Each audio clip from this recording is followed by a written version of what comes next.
Hello there, it's your favorite Uncle Josh, and we are back with a different type of video. We are going to be reviewing the book What Once Was Mine, part of the Disney Twisted Tales. And it raises the question, what if Rapunzel's mother drank a potion from the wrong flower? Yeah, let's ask that. So let's get into it, shall we? So y'all, the story starts off very depressing and sad. Like, why we have to start off the story so depressing, you find out later in the book why, but why we gotta start off the story so depressing and sad? Like, why can't the stories ever start off fun and exciting and live and vivacious? It always gotta start off depressing and sad. So basically it's these two characters. One's name is Brendan, the other one's name is Daniela. And yeah, Daniela battling cancer, y'all. She battling cancer. But you see what happens is that Daniela's favorite story in the entire world, and guess what it is? It's Rapunzel, like Rapunzel. So her brother, being the good little brother he is, got to hear that story over and over again, and then eventually he has to tell her the story. So one day he's like, girl, I ain't about to keep telling you the same story, listen to the same story over and over again. That's what we not gonna do. What we not gonna do is have me tell you the same story, listen to the same story over and over again. Thou shalt not. So what I'm going to do is I'm going to rewrite the story so I can bear it. So he decided to come up with the idea that she drank a potion from a different, not the Sundrop flower, but the Moondrop flower. And then that's where the story get good. So y'all know the story starts off, talking about Mother Gothel and how she was able to, get the Sundrop flower. However, as you guys know, the king couldn't, the king's wife fell sick, and they was pregnant, didn't want the baby to die, so they went out and found the Sundrop flower. Mother Gothel said, I wish you might try to get my flower. I wish you might try to get what's mine. I wish you might try to get what's mine. So she hid that. However, because you had men doing this and men looked, they end up getting the wrong flower, and it was the Moondrop flower. Dun, dun, dun. So then we go back to the depressing in the hospital sister battling cancer scene, which, once again, very depressing and sad. And the sister was like, well, wait, what you mean a Moondrop flower? How they picked the wrong flower? The Sundrop flower, is gold and it's yellow. He was like, they both glow. I told you it was going to be different. And she's like, well, what does the Moondrop flower even do? She's like, well, if you sit there and eat your food, you see, you should have sat there and ate your food. If you sit over there and eat your food, you would hear what's about to happen. And so she rolled her eyes and let him finish. So then we jump back into the story. And here's the good thing. Everybody happy, the queen alive, and she cabbage patching, the king alive, and he, bouncing them shoulders. He bouncing them shoulders because their daughter's alive, right? The daughter is alive. Rapunzel's alive, and she has this long silver hair like the moon. So everything goes great. People are alive until, everything. Let me say this. Everything is good until it's not. So everything is going great. Everything is going fine. Rapunzel, starts throwing a fit. Then then the lady that's come there, the goodwife to come take care of the baby, tries to console her like, Rapunzel, I got you. Rapunzel lets out a scream and kills the woman. Y'all, she didn't kill the lady. This little baby didn't kill the lady. Now, she ain't purposely mean to do it. She a baby. But she didn't kill the lady, y'all. And everybody's trying to figure out what happened. And they kind of had to put two and two together. It actually was Rapunzel's hair that caused the lady to die. And it was like, wow, my baby didn't kill somebody. Oh my gosh. Now if their parents was evil and some villains, they'd be happy like, oh, look at my baby, her first kill. Oh, they grow up so fast. It seems like just yesterday you was in my womb. Now you out here killing folk. I couldn't be too proud. But these is good people, so they upset. And they, kind of like, well, what would we do? What would we do? So then they try to find somebody that helps, able to take care of the baby.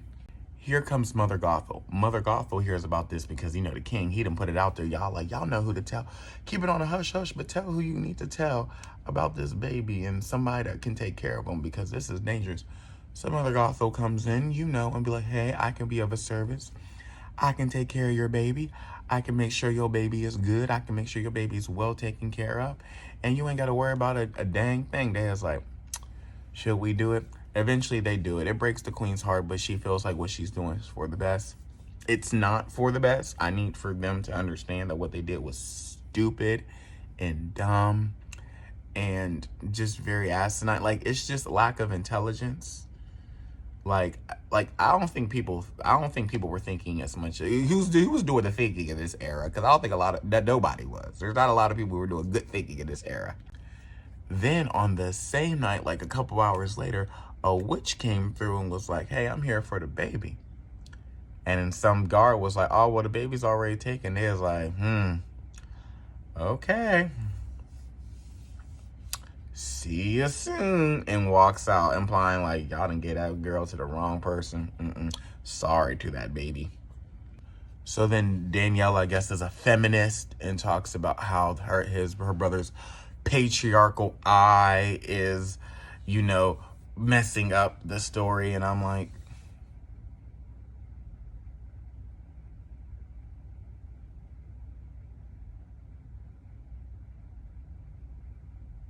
that part really wasn't needed. I mean, hidden agenda much? Like, literally, she didn't have to write this part. She could have been like, boy, if you just don't add the queen to it. But patriarchal view, like, what, girl? All right, it's your book. So anyway, it's like, okay, I'm going to throw the queen in there because, she just lost her child. So Queen Ariana decides that she wants to go see Rapunzel.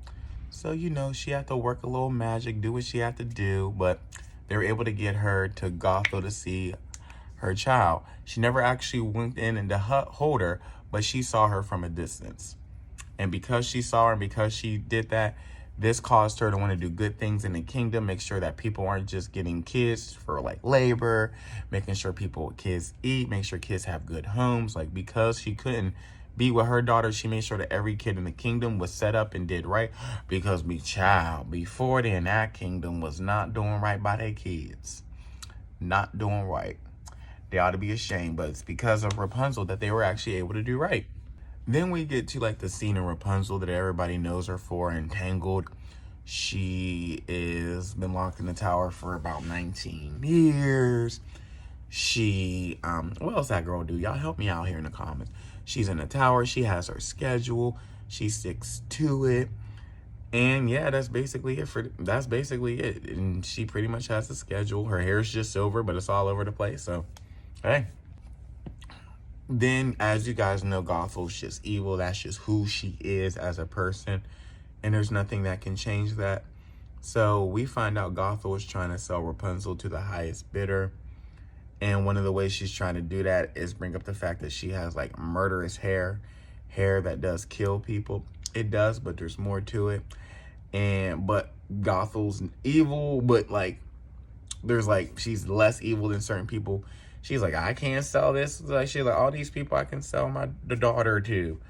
She's like, I ain't selling it to that one. She gonna kill her and bathe in her blood. I might not be the nicest person in the world, but you just gonna kill her.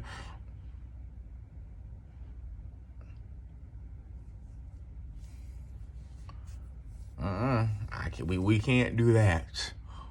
But what we can do is sell her to somebody that's, gonna at least keep her alive and not bathe in her blood. But folk weird out here, y'all. So, of course, Mother Gothel explains that Rapunzel's never leaving this place, which Rapunzel could have just killed her. Just throwing that out there. She has the powers to do it, and I would have done it. Yeah, I'm not leaving. I'd have took my hair, threw it at her, and killed him. Just saying, y'all, that's right. That's right.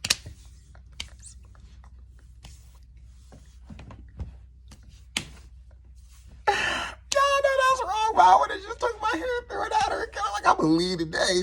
You ain't gonna stop me no more. Like, who was you talking to? Like, Mom, who was you talking to? Do you not know I will throw my hair? Like, if I had murderous hair, I'd be like, Mom, but who was you talking to, Mom? But who was you talking to saying that I can't leave on my 19th birthday just to go see somebody so you can bring me back? Who was you talking to like this? But who was you talking to? You not know I will throw my hair on you. For what? What? Say something. Say something. I dare you. Say something. Telling me I can't go. You know what? Let me throw my hair on you. that's horrible. How you gonna kill your mom? She ain't her mother. She will be fine. Gothel, she would be, she would go to a double sale, but folks start talking crazy. You know, let me throw, you know what? Folks start talking crazy. You undo your hair, just toss it out. Ah! I'll hear you like, baby, your hair is killing them, literally. Y'all, I know that's wrong. But anywho, back to the scene. Gothel decides to remind Rapunzel what she is, and she ends up using Rapunzel's hair to kill a chicken in front of a guy so he can go back and say her hair really does kill people. Me personally, I'd have threw it on my mother and left. Once again, y'all, we got them going back to the brother and sister, Daniela and Brendan, who are telling, Brendan who's telling the story to Daniela, and she's asking a question about Countess Bathory, who was a real person, who did actually kill hundreds of young girls and bathe in their blood to stay young. Folks really weird like that up there in Europe, not Africa. But anywho, we sorry, blah blah blah. She ended up talking about Flynn. She wants to see Flynn. Bring in Flynn. Bring in all the other characters. And he's like, okay, I'll bring in all the other characters. Can I tell? Like, let me tell the story. Shoot, this is my story. Let me tell my story. Can I tell my story? Hey. So the next day, Rapunzel ends up seeing a man, who we know is Flynn, over there by an old tree hiding something, and she gets really intrigued and curious. But then we see her mother just reminding her, guess who's not leaving this tower? Come on, take a wild guess who's not leaving this tower. You're not leaving this tower, ever. And she's like, well, can't you just take me there and bring me back? Guess who's not leaving this tower?